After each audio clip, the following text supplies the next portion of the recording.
Kozhikode പന്നിയങ്കരയിൽ petrol pump ജീവനക്കാരന് മർദ്ദനം. ഇന്ധനം നിറയ്ക്കുന്നതുമായി ബന്ധപ്പെട്ട തർക്കമാണ് മർദ്ദനത്തിൽ കലാശിച്ചത്. സംഭവത്തിൽ 2 പേരെ പോലീസ് അറസ്റ്റ് ചെയ്തു.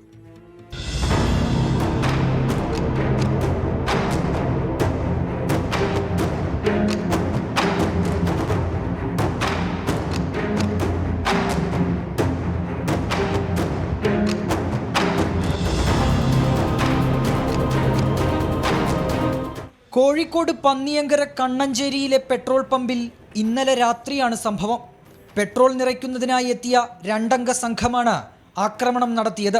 ആദ്യം എത്തിയ തനിക്ക് ആദ്യം പെട്രോൾ നൽകിയില്ലെന്നാരോപിച്ച് ജീവനക്കാരനായ കാർത്തികേയനെ മർദ്ദിക്കുകയായിരുന്നു.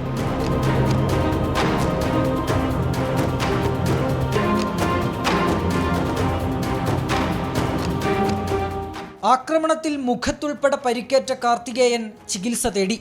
കാർത്തികേയൻ നൽകിയ പരാതിയിൽ കേസെടുത്ത പന്നിയങ്കര പോലീസ് 2 പേരെ അറസ്റ്റ് ചെയ്തു.